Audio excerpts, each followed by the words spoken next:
Outro dia eu entrei aqui no YouTube e eu me deparei com um vídeo de um pastor desses aí famosinhos que já está aí com a vida mansa e o burro na sombra.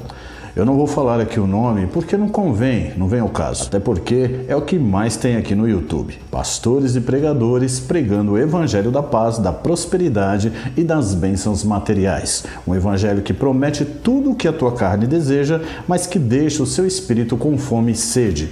Um evangelho que não te prepara para os dias difíceis que estamos vivendo agora e nem os piores que estão por vir.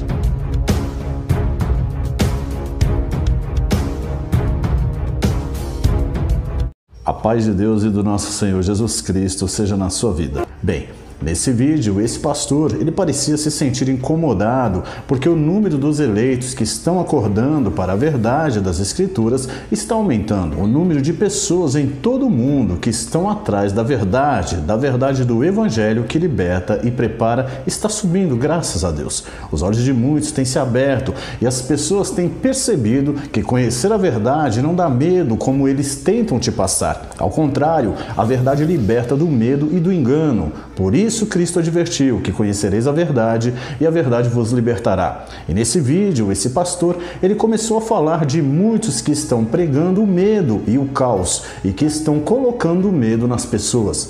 E depois ele veio querer distorcer o Sermão do Monte em Mateus 24, onde Jesus fala do fim e de todas as coisas terríveis que vão acontecer. E como é sempre de se esperar desses pastores pré-tribulacionistas que não aceitam que a igreja vai passar pela grande tribulação, então ele pega todo o contexto e distorce.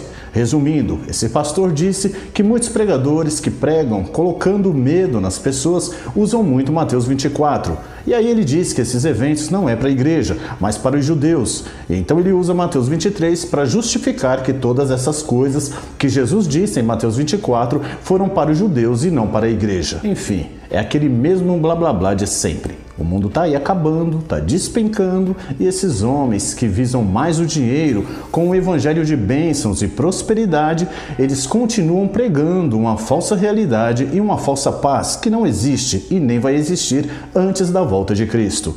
Eles sabem que a hora que você descobrir a verdade, você vai mudar a sua visão. Os cofres deles vão ficar vazios e com certeza eles perderão muitos seguidores. Infelizmente, a verdade da palavra são muito poucos que querem ouvir e seguir. Sempre foi assim desde o começo e assim será até o fim. Mas os escolhidos eles serão despertados, porque como Jesus mesmo prometeu, nenhum daqueles que o Pai lhe deu se perderá. Bem, então, já que esse pastor tirou o texto do contexto, querendo dizer que Mateus 24 é para os judeus e não para a igreja, vamos então analisar alguns trechos de Mateus 24. Mas antes é importante entender que Mateus 24 não é uma continuação de Mateus 23. Aqui em Mateus 24, Jesus dá um outro contexto diferente do que ele falou aos judeus escribas e fariseus em Mateus 23. Jesus ele estava fazendo duras críticas aos judeus escribas e fariseus e ao final ele adverte Jerusalém: Jerusalém, Jerusalém, que matas os profetas e apedrejas os que te são enviados.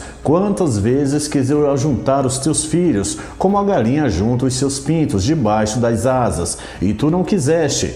Eis que a vossa casa vai ficar-vos deserta, porque eu vos digo que desde agora me não vereis mais, até que digais: bendito que vem em nome do Senhor. Bem, o pré-tribulacionismo, ele pega essa passagem aqui em Mateus 23 para convencer de que todo o sermão de Mateus 24 foi destinado também aos judeus e não à igreja.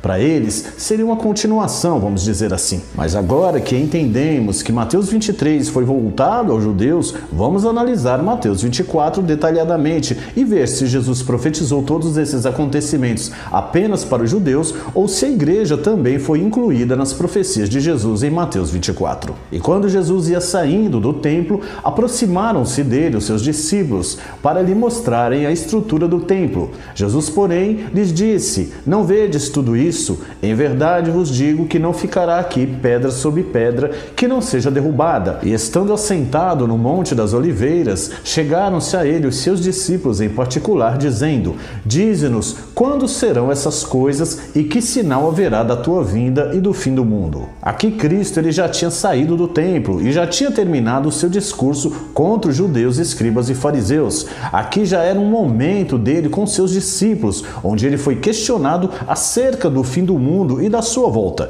Então é importante entender que aqui começa um novo discurso de Jesus apenas para os seus discípulos. Jesus aqui, ele abriu para os seus discípulos todas as revelações que aconteceriam acerca do fim. E Jesus respondendo disse-lhes: acautelai-vos que ninguém vos engane, porque muitos virão em meu nome, dizendo, eu sou o Cristo, e enganarão a muitos. Observe que o contexto do discurso de Jesus aqui, ele muda totalmente do contexto em Mateus 23. Em Mateus 23, Cristo estava repreendendo os judeus hipócritas, os escribas e fariseus. Aqui já foi depois, fora do templo, onde Jesus se dirigiu apenas aos seus discípulos e abriu a eles não só o que aconteceria em Jerusalém, mas em toda a terra. E ouvireis de guerras e de rumores de guerras. Olhai, não vos assusteis, porque é mister que isso tudo aconteça, mas ainda não é o fim. É interessante observar que apesar de Cristo estar falando com seus discípulos, fica claro que ele estava dando um recado à igreja, às gerações futuras. Jesus sabia que cada palavra, cada ponto e vírgula que saísse da sua boca chegaria até nós. As revelações que Jesus fez aos seus discípulos é tão clara que foi para a igreja que tem eventos que Cristo profetizou e que ainda não aconteceu. E muitos outros que ocorreram e que irão ocorrer que seus discípulos mesmos não presenciaram. Todas as revelações que Cristo deu aos seus discípulos começaram após a sua partida e estão determinadas até o fim, até a sua volta. Porquanto se levantará nação contra nação e reino contra reino,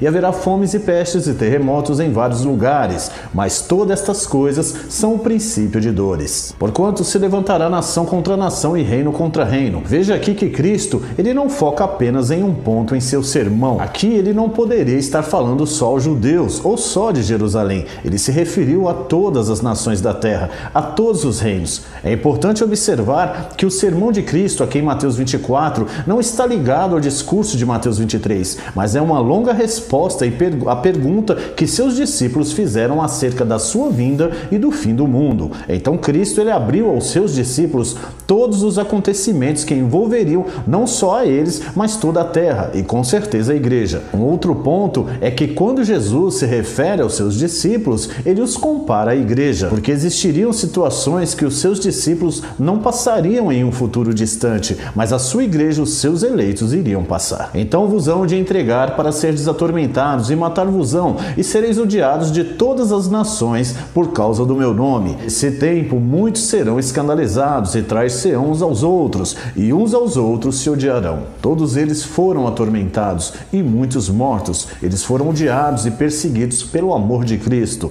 Mas essa profecia não está destinada somente aos judeus. Basta olharmos as notícias que vemos todos os dias. Cristãos sendo perseguidos e mortos por todo o mundo todos os dias. Coloca aí no Google, cristãos mortos e perseguidos, que vocês vão ver que são milhares em muitos países. E isso ainda vai aumentar muito. Bem, então até aqui vemos que Mateus 24 não foi só para os judeus e nem só para Jerusalém. E surgirão muitos falsos profetas e enganarão a muitos, e por se multiplicar a iniquidade, o amor de muitos esfriará. É só em Jerusalém que tem falsos profetas? Só porque eles negaram a Cristo não significa que só lá tem falsos profetas. Ao contrário, tem muitos pastores e líderes evangélicos em todo o mundo dizendo Senhor, Senhor, mas que são falsos profetas, porque pregam um evangelho distorcido, o evangelho do tudo eu posso, da prosperidade, das riquezas e bens dessa terra, fugindo totalmente daquilo que Cristo ensinou que devemos buscar, que é o reino dos céus. Falsos mestres e doutores não é apenas quem nega Cristo, ao contrário,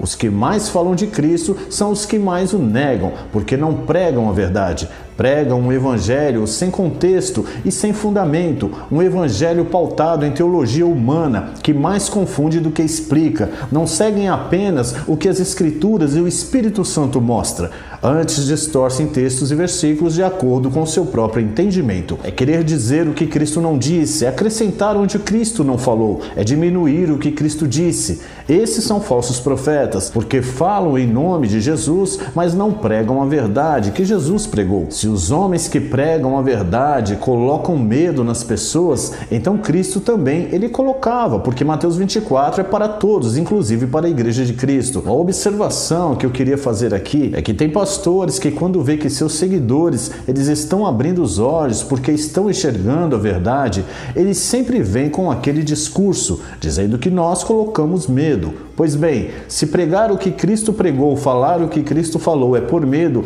então essas pessoas já confessam que eles negam a Cristo e que eles jamais vão te pregar a verdade acerca do fim para que você não tenha medo. Então, que tipo de pastores e líderes religiosos nós temos? E que tipo de cristãos somos para ter medo do que Cristo pregou? São hipócritas, porque pregam Cristo, mas negam os sinais que Cristo deixou. E quando a verdade é pregada por homens que têm compromisso com Deus e não com o sistema, aí esses falsos mestres querem refutar, dizendo que isso é colocar medo. Mas não foi o que Cristo pregou? Não foi o que o mestre ensinou? Não foi o que ele disse para os seus discípulos? Que eles levassem o evangelho por toda a terra, para toda criatura? Não foi Cristo quem disse que esse evangelho será pregado em todo o mundo, em testemunho a todas as gentes, a todas as nações, e depois virá o fim, e não só a Jerusalém e aos judeus? E por que esses falsos mestres acham que só partes desse evangelho é para a igreja?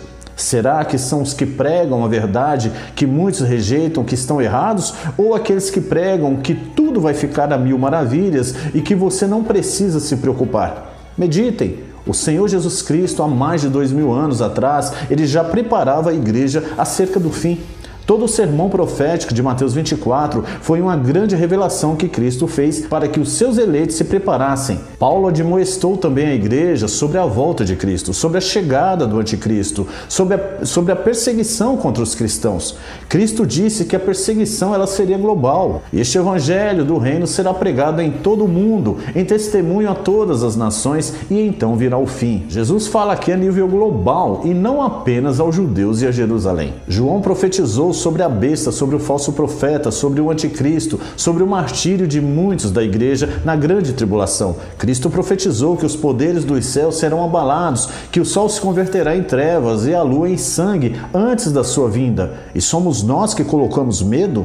Ou somos nós que damos continuidade às verdades das Escrituras? E eu me alegro com isso, sabe por quê? Porque Cristo ele disse que assim como perseguiram a ele, perseguiriam a nós também. Então, se você não tem perseguição, se você não passa por tribulações, se você vive o evangelho da paz, da prosperidade, do carro zero, da chave da casa própria, de que o crente não sofre e não é perseguido, então comece a orar para Deus abrir o seu entendimento, porque é exatamente isso que o diabo quer, tirar a sua atenção da verdade, para quando o seu filho, o anti-messias, aparecer, você o receba de braços abertos, achando que é simplesmente um governo mundial que tudo pode, mas que não tem nada a ver com o poder das trevas. Para que quando a verdade aparecer, você rejeite, porque muitos foram doutrinados pelo evangelho corrompido e distorcido, que promete o que Cristo não mandou prometer e não te prepara, não te faz um soldado de Cristo, mas antes um covarde em Cristo, que fala de Cristo, diz servir a Cristo,